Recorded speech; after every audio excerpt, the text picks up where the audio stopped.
விமான நிலையம் பக்கத்துல மாணவி கூட்டு பாலியல் வன்கொடுமை செய்யப்பட்ட சம்பவம் தமிழ்நாட்டுல பெண்கள் பாதுகாப்பு குறித்து மிகப்பெரிய கேள்விக்குறியை எழுப்பியிருக்கு. என்னதான் அரசாங்கமும் காவல்துறை இருந்தாலுமே தமிழ்நாட்டுல இருக்க பெண்கள் நம்ம தான் நம்மளை பாதுகாத்துக்கணும் அப்படின்ற நிலைமைக்கு தள்ளப்பட்டிருக்காங்க. சட்டமும் காவல்துறையும் அவங்க கடமையை செய்வாங்க. ஆனா அந்த ஆபத்தான நொடியில நம்மளை எப்படி பாதுகாத்துக்கணும்? Rule 1, don't show yourself week.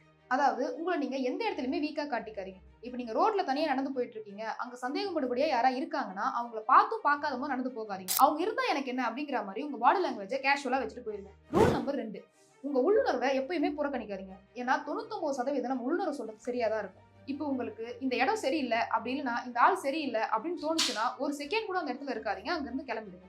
Rule 3, information sharing. அதாவது தகவல் பரிமாற்றம். இது ஏன் பண்ணும் அப்படின்னு பாத்தீங்கன்னா ஒரு சேஃப்டிக்கு தான். இப்போ நீங்க ஒரு டாக்ஸிலயோ அப்படி இல்லைன்னா ஒரு ஆட்டோலயோ ஏறுறீங்க அப்படின்ற பட்சத்துல அந்த ஆட்டோ நம்பரையும் அதே சமயம் அந்த டிரைவருடைய போட்டோவையும் எடுத்து நீங்க ட்ரஸ்ட் பண்ற ஒரு ஆளுக்கு அனுப்பிவிடுங்க. அதே மாதிரி நீங்க ஆட்டோல ஏறிட்ட பிறகு இன் ஆட்டோனோ இல்ல இன் டாக்ஸி அந்த மாதிரி ஒரு மெசேஜும் அனுப்பிடுங்க. அதே மாதிரி நீங்க அந்த இடத்த ரீச் பண்ண உடனே ரீச் அப்படின்ற ஒரு மெசேஜையும் மறக்காம அவங்களுக்கு அனுப்பிடுங்க. இதெல்லாம் விட இன்னும் முக்கியமான ஒரு விஷயம் இருக்கு, அதான் SOS.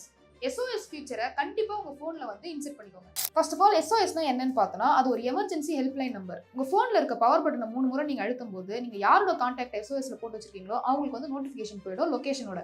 இப்போ உங்க பேக்ல இமீடியட்டா நீங்க எடுக்கக்கூடிய இடத்துல வைக்க வேண்டிய பொருட்கள் என்னன்றத பார்க்கலாம். ஸோ முதல்ல என்ன அப்படின்னு பார்த்தோம்னா பெப்பர் ஸ்ப்ரே. இந்த பெப்பர் ஸ்ப்ரே நீங்க யூஸ் பண்றதுக்கு எந்த ஒரு லைசன்ஸுமே தேவையில்லை.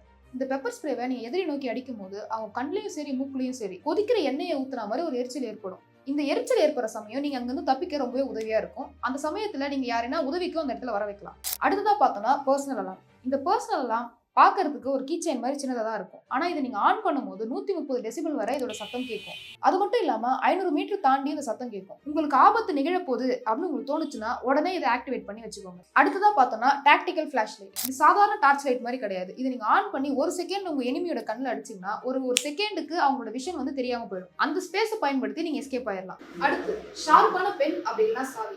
ஷார்ப்பான சாவியை உங்க கையில வச்சு நீங்க நடக்கும்போது அது வந்து அவசர காலத்துல உங்களுக்கு ரொம்பவே உதவும். ஏன் அப்படின்னு பாத்தீங்கன்னா உங்களை தாக்க வர எதிரிகளை நீங்க இதை வச்சு தாக்கலாம். அதே மாதிரி உங்க எதிரிங்க வந்து எதிர்பார்க்காத சில இடங்கள் இருக்கு.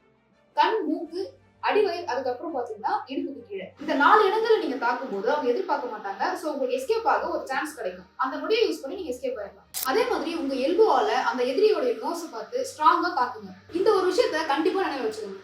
என்னதான் நம்மளை தாக்குறாங்க அப்படி இப்படின்னு இருந்தாலும் நம்ம வாழ்க்கை தான் நமக்கு ரொம்ப முக்கியமான ஒரு விஷயம். ஸோ அதுக்காக இதெல்லாம் பண்றதுக்கு தப்பே கிடையாது. இந்த வீடியோ உங்களுக்கு யூஸ்ஃபுல்லா இருக்குது அப்படின்னு நினைச்சோம்னா உங்க அக்கா மற்றும் தங்கை எல்லாருக்கும் இந்த வீடியோ ஃபார்வர்ட் பண்ணுங்க.